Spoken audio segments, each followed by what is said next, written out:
Hello everyone, my name is Ranjan Kumar. Welcome back to my YouTube channel. आज के इस video session में हम लोग क्लास 11th का बायोमॉलिक्यूल्स चैप्टर के अंदर लिपिड को डिस्कस करेंगे। हम लोग यहाँ पे लिपिड को बिल्कुल डिटेल में देखेंगे। कौन कौन से इंपॉर्टेंट पॉइंट्स है जो आपको लिपिड में याद रखने हैं एंड वो अक्सर आपके नीट के एग्जामिनेशन में पूछे जाते हैं। तो चलिए स्टार्ट करते हैं। लिपिड्स, देखिए लिपिड्स सबसे पहले एक्चुअल में होता क्या है। लिपिड्स हम लोग किसको बोलेंगे लिपिड्स? तो देखिए जो लिपिड्स होगा ना वो वैक्सी, ग्रीसी, ऑयली सब्सटेंस होता है एंड ये इनसॉल्युबल इन वाटर होता है। ठीक है, अब सबसे इंपॉर्टेंट बात, lipids are never polymer. Lipids बिल्कुल भी पॉलीमर नहीं होता है। जैसे हम लोग पॉलीमर किसको बोलेंगे? तो पॉलीमर जो बहुत सारे मोनोमर यूनिट से मिलकर बनता है उसे हम लोग पॉलीमर कहते हैं। जैसे हम लोगों ने कार्बोहाइड्रेट्स पढ़ा था, तो कार्बोहाइड्रेट्स क्या था? बहुत सारा ग्लूकोज मिला और बन गया कार्बोहाइड्रेट्स। हम लोगों ने प्रोटीन्स पढ़ा, प्रोटीन्स क्या था? बहुत सारा अमीनो एसिड मिला, बन गया प्रोटीन्स। एंड ये सब क्या है? पॉलीमर है। लेकिन जो लिपिड होता है वो पॉलीमर नहीं होता है। Lipids are never polymer. लेकिन लिपिड पॉलीमर ना होते हुए भी आपको जब आप किसी भी कंपाउंड किसी भी चीज़ का केमिकल एनालिसिस करेंगे तो लिपिड आपको एसिड इनसॉल्युबल पुल में मिलता है, यानी कि रिटेंटेट में मिलेगा। क्यों ऐसा होता है?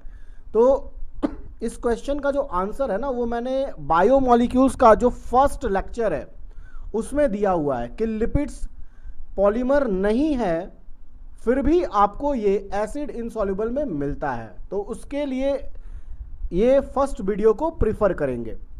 अब देखिए lipids are the esters of fatty acid, है ना। लिपिड्स क्या है? Lipids are the esters of fatty acid. यहाँ पे ईस्टर बॉन्ड प्रेजेंट रहेगा। जैसे कार्बोहाइड्रेट बनाने के लिए ग्लूकोज और ग्लूकोज के बीच में कौन सा बॉन्ड था? Glycosidic bond. प्रोटीन बनाने के लिए दो अमीनो एसिड के बीच में कौन सा बॉन्ड था? Peptide bond. एंड लिपिड्स में कौन सा बॉन्ड आ जाएगा? ईस्टर बॉन्ड आ जाएगा। तो इसे ध्यान में रखेंगे। तो ये 3 पॉइंट है लिपिड के बारे में, लिपिड का जनरल इंट्रोडक्शन। अब देखिए आगे क्लासिफिकेशन ऑफ लिपिड। देखिए जो लिपिड होता है ना इसे हम लोगों ने 3 कैटेगरी में क्लासिफाई किया गया है। लिपिड्स को हम लोगों ने 3 कैटेगरी में क्लासिफाई किया गया है। फर्स्ट वाले को बोला जाता है simple lipids, simple lipids. Second जो कैटेगरी है उसे कहा जाता है conjugated lipids, conjugated lipids. And third classification है लिपिड्स का डिराइव लिपिड्स, डिराइव लिपिड्स। यहां पे अगर आप सिंपल लिपिड को देखें तो सिंपल लिपिड में क्या होगा? यहां पर it could be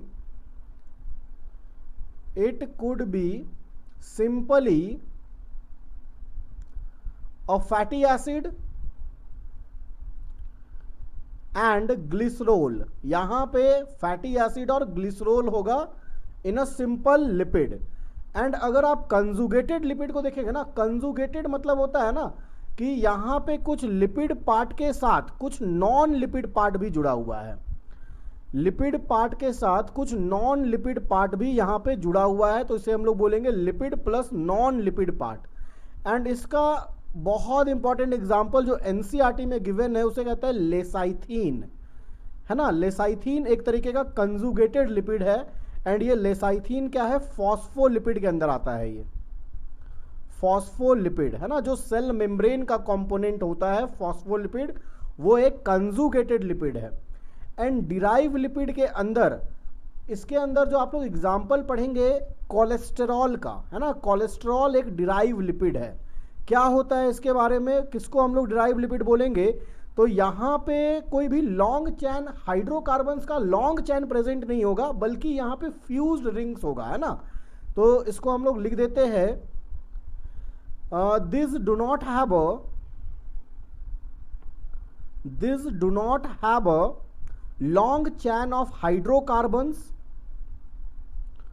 these do not have a long chains of hydrocarbons इसके पास हाइड्रोकार्बन का लॉन्ग चेन नहीं होगा, बल्कि क्या होगा, इंस्टेड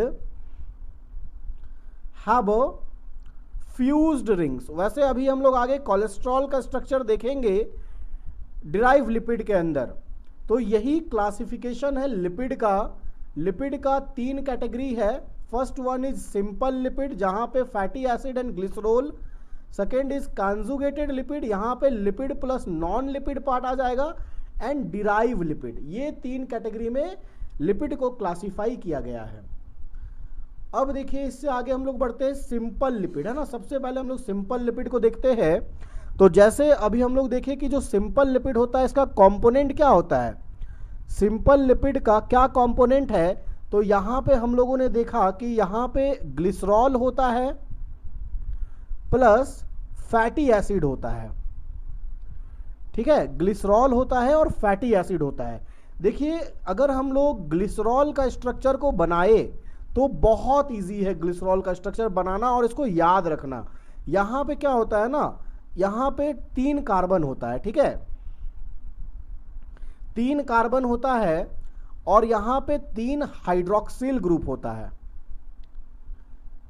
और फिर बाकी जो भी आपको जगह दिख रहा है ना वहां पे H लगा देंगे इस तरीके से। तो ये आपका बन गया ग्लिसरॉल, है ना। ये यहां पे फर्स्ट कार्बन है, ये सेकंड कार्बन है, ये थर्ड कार्बन है, तो ये ग्लिसरॉल है। एंड इसका अगर हम लोग इसका नेमिंग करें तो क्या, यहाँ पे 3 कार्बन है ना और 3 हाइड्रोक्सिल ग्रुप है, तो क्या हो जाएगा, ट्राई हाइड्रोक्सी। 3 हाइड्रोक्सिल ग्रुप है तो ट्राई हाइड्रोक्सी, और 3 कार्बन है तो प्रोपेन। सिंगल बॉन्ड है तो अल्केन आएगा, प्रोपेन। तो ग्लिसरॉल क्या होता है एक्चुअल में, ट्राई हाइड्रोक्सी प्रोपेन। ग्लिसरॉल क्या है, ट्राई हाइड्रोक्सी प्रोपेन। बहुत आसान है बनाना। एंड अब देखिए ग्लिसरॉल तो बनाना हम लोग सीख लिए। अब इसके बाद हम देखते हैं कि फैटी एसिड को कैसे बनाएंगे, है ना। तो फैटी एसिड में क्या होता है, तो फैटी एसिड में ना ये होता है लॉन्ग चैन ऑफ हाइड्रोकार्बन, है ना। Fatty acid is a long chain of hydrocarbon, मतलब कि यहां पे हाइड्रोजन और कार्बन का एक लॉन्ग चैन प्रेजेंट होगा। एंड यहां पे एक होता है कार्बोक्सिलिक ग्रुप, ठीक है। तो यहां पे हम लोग देख लेते हैं कैसे हम लोग इसको रिप्रेजेंट करते हैं फैटी एसिड को। तो ये R ग्रुप होता है, मतलब ये लॉन्ग चैन ऑफ हाइड्रोकार्बन है, एंड यहां पे एक कार्बोक्सिलिक ग्रुप आ जाएगा। ये क्या है, कार्बोक्सिलिक ग्रुप। ये है हमारा कार्बोक्सिलिक ग्रुप। एंड ये जो R ग्रुप दिख रहा है ना, यहां पे हाइड्रोकार्बन आता है। एंड आप याद रखिएगा कि यहां पे जो मैक्सिमम कितना कार्बन हो सकता है, तो यहां पे मैक्सिमम 19 कार्बन हो सकता है, उससे ज्यादा नहीं होगा। मैक्सिमम 19 कार्बन, ठीक है। अब देखिए कैसे हम लोग इसको बनाएंगे। तो 19 कार्बन तक देखिए CH3 CH2 CH2 CH2, ये क्या है, long chain of hydrocarbon. CH3 CH2 CH2 इसी तरह से 19 कार्बन तक होगा पूरा। एंड लास्ट में क्या आ जाएगा, एक कार्बोक्सिलिक ग्रुप आ जाएगा। तो ऐसा स्ट्रक्चर आपको जहां भी दिखे तो आप समझ लीजिएगा ये फैटी एसिड को रिप्रेजेंट कर रहा है। यहां पे ये क्या हो गया, ये हमारा हो गया R group that contains maximum of 19 carbons. And यहां पे ये हमारा क्या बन गया, कार्बोक्सिलिक ग्रुप बन गया, कार्बोक्सिलिक ग्रुप बन गया। होप आपको ये फैटी एसिड एंड ग्लिसरॉल का स्ट्रक्चर समझ आ रहा होगा। एंड यहां पे जो फैटी एसिड होता है ना, ये फैटी एसिड 2 कैटेगरी में इसको क्लासिफाई किया गया है। एक होता है सैचुरेटेड फैटी एसिड एंड एक होता है अनसैचुरेटेड फैटी एसिड, है ना। यहां पे क्या हो जाएगा, saturated fatty acid, saturated fatty acid, and दूसरा होता है अनसैचुरेटेड फैटी एसिड। इसको अभी हम लोग डिस्कस करेंगे क्या है ये। देखिए जो सैचुरेटेड फैटी एसिड होगा ना, यहाँ पे इसके R ग्रुप में क्या होगा, सिर्फ सिंगल बॉन्ड प्रेजेंट होगा, उसको हम लोग कहेंगे सैचुरेटेड फैटी एसिड। एंड जो अनसैचुरेटेड फैटी एसिड होगा ना, इसके R ग्रुप में क्या होगा, डबल बॉन्ड प्रेजेंट होगा, डबल बॉन्ड प्रेजेंट होगा। तो यहाँ पे ये इस स्लाइड में आप लोग क्या क्या देख रहे हैं, आप लोग ग्लिसरॉल का स्ट्रक्चर देखे, आप लोगों ने फैटी एसिड का स्ट्रक्चर देखा। फैटी एसिड का स्ट्रक्चर में क्या है, एक लॉन्ग चैन है हाइड्रोकार्बन्स का, मतलब hydrogen plus carbon, and last में कार्बोक्सिलिक ग्रुप होगा। अब देखिए नेक्स्ट स्लाइड में saturated and unsaturated fatty acid, यहां पे देखेंगे हम लोग। देखिए सैचुरेटेड फैटी एसिड मतलब क्या, यहां पे जो आर ग्रुप है वहां बस सिंगल बॉन्ड प्रेजेंट होगा, single bond present in are group. And unsaturated fatty acid में क्या होगा, डबल बॉन्ड प्रेजेंट होगा आर ग्रुप में। देखिए सैचुरेटेड फैटी एसिड को ना नॉन एसेंशियल फैटी एसिड कहा जाता है, मतलब कि ये हम लोग बाहर से इनटेक नहीं करेंगे, ठीक है, मेरा बॉडी इसको खुद बना लेगा। नॉन एसेंशियल फैटी एसिड मेरा बॉडी इसको खुद सिंथेसाइज कर लेता है, हम लोगों को अपने डाइट में लेने का जरूरत नहीं है। लेकिन ये जो अनसैचुरेटेड फैटी एसिड है ना, ये एसेंशियल फैटी एसिड कहलाता है, क्योंकि इसे हम लोगों को अपने डाइट में खाना चाहिए। अब देखिए जो सैचुरेटेड फैटी एसिड होता है ना, ये सॉलिड होता है at a room temperature, and इसका एग्जाम्पल है बटर एंड घी। और ये जो अनसैचुरेटेड फैटी एसिड है ये लिक्विड होता है एट रूम टेम्परेचर, इसका एग्जाम्पल है coconut oil and mustard oil, है ना, नारियल का तेल एंड सरसों का तेल। ये क्या है, अनसैचुरेटेड फैटी एसिड है। देखिए बहुत important line, saturated fatty acid हम लोगों के लिए बहुत ज़्यादा हार्मफुल होता है। क्यों हार्मफुल होता है, क्योंकि वो बहुत कम रिएक्टिव होता है, वो हमारे बॉडी में मेटाबॉलिज्म में पार्टिसिपेट नहीं कर पाता, जिसके कारण ना मेरे बॉडी में वो स्टोर हो जाता है। जैसे देखिए यहाँ क्या लिखा है, metabolically they are very less reactive, so do not participate in metabolism, so have a tendency to store in a body and causing obesity. Some amount may convert into cholesterol in liver and get deposited in the inner wall of blood vessels, causing blood pressure and different type of cardiovascular diseases. तो ये है unsaturated fatty acid, है ना, and sorry ये है saturated fatty acid. And unsaturated fatty acid क्या होता है ना, ये मेटाबॉलिकली बहुत रिएक्टिव होता है, तो हमारे बॉडी में वो स्टोर नहीं होता है, जिससे क्या होगा, कोई ओबेसिटी नहीं होगा, कोई कोलेस्ट्रॉल का फॉर्मेशन नहीं होगा, कोई ब्लड प्रेशर नहीं होगा, कोई भी कार्डियोवास्कुलर डिजीजेस नहीं होगा। तो अनसैचुरेटेड फैटी एसिड हमारे लिए अच्छा होता है। तो देखिए क्या लिखा है, metabolically they are highly reactive, so mostly participate in metabolism, do not have a tendency to store in animal body। अब ये स्टोर नहीं होगा तो no obesity, no cholesterol, no BP और any type of cardiovascular diseases. And सबसे important NEET के exam के लिए इसका एग्जाम्पल है, सैचुरेटेड फैटी एसिड का example and unsaturated fatty acid का एग्जाम्पल नीट के लिए बहुत ज़्यादा इंपॉर्टेंट है। देखिए यहाँ पे जो सैचुरेटेड फैटी एसिड है, सैचुरेटेड फैटी एसिड मतलब क्या, उसके आर ग्रुप में सिर्फ और सिर्फ सिंगल बॉन्ड प्रेजेंट रहेगा, और अनसैचुरेटेड फैटी एसिड जिसके आर ग्रुप में क्या रहेगा, डबल बॉन्ड प्रेजेंट रहेगा। तो सैचुरेटेड फैटी एसिड में देखिए पाल्मिटिक एसिड है ना, पाल्मिटिक एसिड टोटल 16 कार्बन का बना हुआ है, एंड इसका स्ट्रक्चर देखिए 16 कार्बन कैसा है, CH3 CH2 14 COH। तो ये आपका यहाँ पे ये जो है ना, ये R ग्रुप हो गया और ये इसका कार्बोक्सिलिक ग्रुप हो गया। एंड सैचुरेटेड फैटी एसिड का नेक्स्ट एग्जांपल है स्टीयरिक एसिड, आर्किडिक एसिड। तो ये सब सैचुरेटेड फैटी एसिड है। एंड अगर हम लोग बात करते हैं अनसैचुरेटेड फैटी एसिड का, तो इसका एग्जाम्पल में देख लीजिए, सबसे पहले ओलिक एसिड। ओलिक एसिड में 18 कार्बन होता है एंड 1 डबल बॉन्ड, यहाँ पे डीबी क्या रिप्रेजेंट कर रहा है, डबल बॉन्ड को।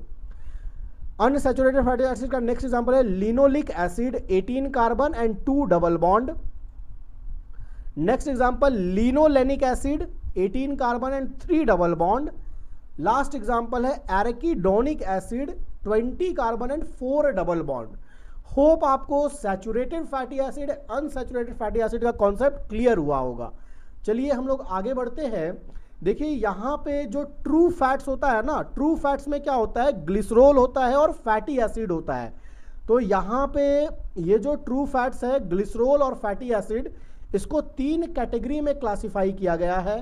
पहले को बोला जाता है मोनोग्लिसराइड, दूसरे को बोला जाता है डाइग्लिसराइड एंड तीसरे को बोला जाता है ट्राइग्लिसराइड। देखिए क्या होता है मोनोग्लिसराइड। मोनोग्लिसराइड मतलब क्या, one glycerol plus one fatty acid.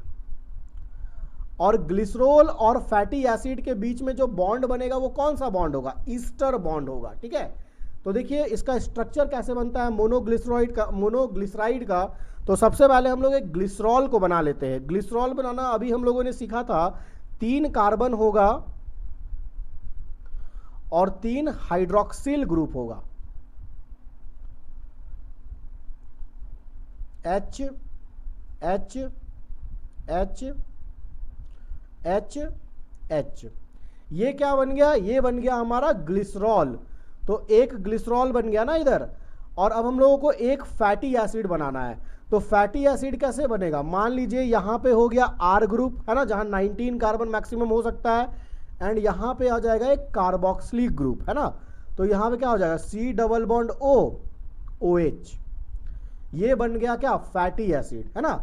अब देखिए क्या होता है, यहां पर ना वाटर का रिमूवल हो जाता है। जैसे वाटर का रिमूवल कैसे होगा, देखिए H2O, वाटर का रिमूवल होगा और फिर उसके बाद यहां पे वाटर के रिमूवल से जो बॉन्ड का फॉर्मेशन होगा उसे हम लोग कहेंगे ईस्टर बॉन्ड। देखिए कैसे बनेगा, एक कार्बन, दूसरा कार्बन, तीसरा carbon, hydroxyl group H H H OH, यहां पे O C double bond O, R group H और H। तो यहां पे ये जो बॉन्ड का फॉर्मेशन हुआ है ना, ये जो COC, ये जो बॉन्ड का फॉर्मेशन हुआ, ये कौन सा बॉन्ड है, ईस्टर बॉन्ड का फॉर्मेशन हुआ। और यहां पे आपको क्या दिख रहा है, एक ग्लिसरॉल दिख रहा है और एक फैटी एसिड दिख रहा है। एक ग्लिसरॉल दिख रहा है और एक फैटी एसिड दिख रहा है। तो इसे ही हम बोलेंगे क्या, मोनोग्लिसराइड। अब देखिए इसके बाद आगे डाइग्लिसराइड। डाइग्लिसराइड का मतलब क्या होता है, यहां पे एक ग्लिसरॉल होगा प्लस 2 फैटी एसिड होगा, 1 ग्लिसरॉल प्लस 2 फैटी एसिड, इसे हम लोग डाइग्लिसराइड बोलेंगे। तो इसका स्ट्रक्चर कैसे बनेगा, देखिए सबसे पहले ग्लिसरॉल को बना लेंगे, 3 कार्बन, 3 हाइड्रोक्सिल ग्रुप, और जहां जहां खाली दिखे वहां पे H को बैठा देंगे, H H H H H। और इधर हम लोग बना लेंगे क्या, 2 फैटी एसिड। मान लीजिए ये एक फैटी एसिड हो गया C double bond O OH, ये दूसरा फैटी एसिड हो गया C double bond O OH है ना। अब यहां पे क्या होगा, ईस्टर बॉन्ड का फॉर्मेशन होगा। ईस्टर बॉन्ड का फॉर्मेशन के लिए वाटर का रिमूवल होगा। तो यहां से एक वाटर निकल गया, यहां से वाटर निकल गया। तो हम लोगों को वाटर के निकलने के बाद जो स्ट्रक्चर मिलेगा वो कैसा स्ट्रक्चर मिलेगा, देखिए यहां पे एक कार्बन, दूसरा कार्बन, तीसरा कार्बन, एक hydroxyl group O O C double bond O R1 C double bond O R2, और यहां पे जहां जहां खाली दिखे वहां पे H को बैठा देना है, H H H H H। ये बन गया क्या आपका 1 ग्लिसरॉल प्लस 2 फैटी एसिड। ये स्ट्रक्चर बन गया है डाइग्लिसराइड का है ना। तो फैटी एसिड और ग्लिसरॉल के बीच में जो बॉन्ड बन रहा है वो कौन सा बॉन्ड है, वो है ईस्टर बॉन्ड। अब देखिए उसी तरीके से तीसरा बनेगा ट्राइग्लिसराइड। तो ट्राइग्लिसराइड कैसे बनेगा, देखिए पहला कार्बन, दूसरा कार्बन, तीसरा कार्बन है ना। ट्राइग्लिसराइड क्या होगा, 1 ग्लिसरॉल प्लस 3 फैटी एसिड। यहां पे क्या होगा, देखिए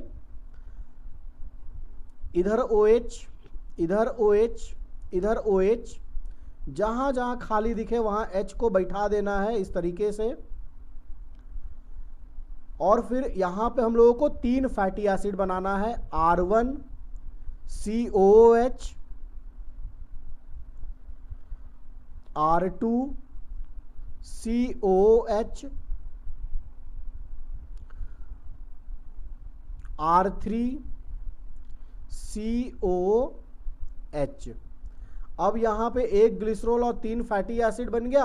अब यहां पे होगा वाटर का रिमूवल, है ना। वाटर का रिमूवल होगा, देख लीजिए कैसे होगा वाटर का रिमूवल, अभी तक जैसे हम लोग कर रहे थे।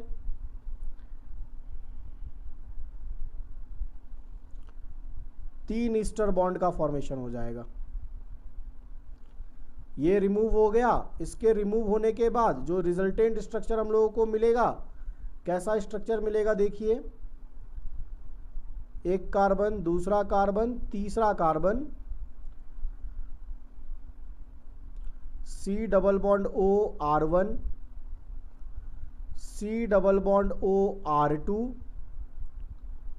C double bond O R3, और जहां जहां खाली दिखे वहां H को बैठा देना है। तो यहां पे क्या बन गया, एक ग्लिसरॉल, है ना, ये एक क्या है ग्लिसरॉल, और यहां पे 3 क्या है फैटी एसिड। तो इसे ही हम लोग क्या बोलेंगे, ट्राईग्लिसराइड बोलेंगे। इसे ही हम लोग क्या बोलेंगे, ट्राईग्लिसराइड। अब देखिए यहां पे जो ट्राईग्लिसराइड बना है, ये ट्राईग्लिसराइड 2 तरीके का होता है ना, ट्राईग्लिसराइड्स मतलब कि 1 ग्लिसरॉल प्लस 3 फैटी एसिड। ये ट्राईग्लिसराइड में क्या क्या आ जाएगा, पहला आ जाएगा इधर फैट, और दूसरा आ जाएगा ऑयल्स। देखिए अभी जो हम लिख रहे हैं ना, बहुत इंपॉर्टेंट है, एनसीईआरटी में गिवन है, इसका एग्जाम्पल्स एकदम याद रखना है। जो फैट होता है वो क्या होता है, ये सॉलिड होता है at a room temperature, solid at a room temperature. And जो ऑयल होता है वो क्या होता है, ये लिक्विड होता है at a room temperature, liquid at a room temperature.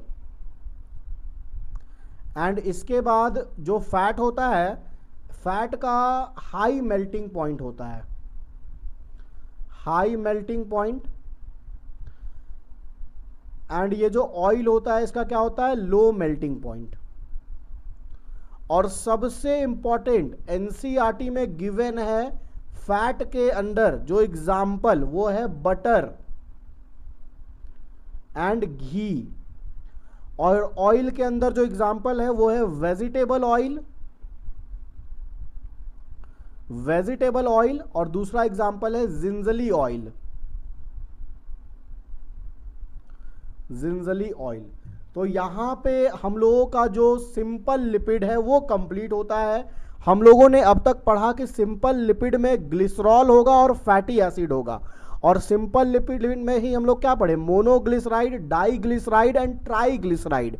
Monoglyceride मतलब 1 ग्लिसरॉल 1 फैटी एसिड, डाईग्लिसराइड मतलब क्या 1 ग्लिसरॉल 2 फैटी एसिड, ट्राईग्लिसराइड मतलब 1 ग्लिसरॉल 3 फैटी एसिड। और ग्लिसरॉल और फैटी एसिड के बीच में जो बॉन्ड आएगा उसे हम ईस्टर बॉन्ड कहेंगे। अब देखिए इसके बाद हमारा नेक्स्ट स्टार्ट होता है कंजुगेटेड लिपिड। अब देखिए कंजुगेटेड लिपिड में हम लोग क्या देखे थे कि यहाँ पे एक लिपिड पार्ट होता है प्लस नॉन लिपिड पार्ट होता है, ठीक है। एंड इसका जो सबसे क्लासिकल एग्जांपल एनसीईआरटी में गिवन है वो है फॉस्फोलिपिड। फॉस्फोलिपिड यानी कि लेसाइथीन। और ये फॉस्फोलिपिड हम लोगों को कहाँ मिलता है, सेल मेम्ब्रेन में मिलता है। यहाँ पर आप देखिए इसका लिपिड पार्ट और इसका नॉन लिपिड पार्ट है ना। यहाँ पे आपको क्या दिख रहा है, H3PO4, और ये जो ग्रुप दिख रहा है ना आपको इधर, यहां से CH2CH2N, ये इसको हम लोग कहते हैं कोलिन ग्रुप। कोलिन ग्रुप जो कि नॉन लिपिड पार्ट है। तो कॉन्जुगेटेड लिपिड में इसका एग्जाम्पल याद रखिएगा, बहुत इंपॉर्टेंट है। स्ट्रक्चर याद रखिएगा, बहुत इंपॉर्टेंट है। ये जो फोटो आपको दिख रहा है ये एनसीईआरटी का है। तो कंजुगेटेड लिपिड मतलब lipid part plus non lipid part. देखिए कंजुगेटेड का मतलब होता है मिक्स, लिपिड के साथ नॉन लिपिड मिक्स हो गया है ना।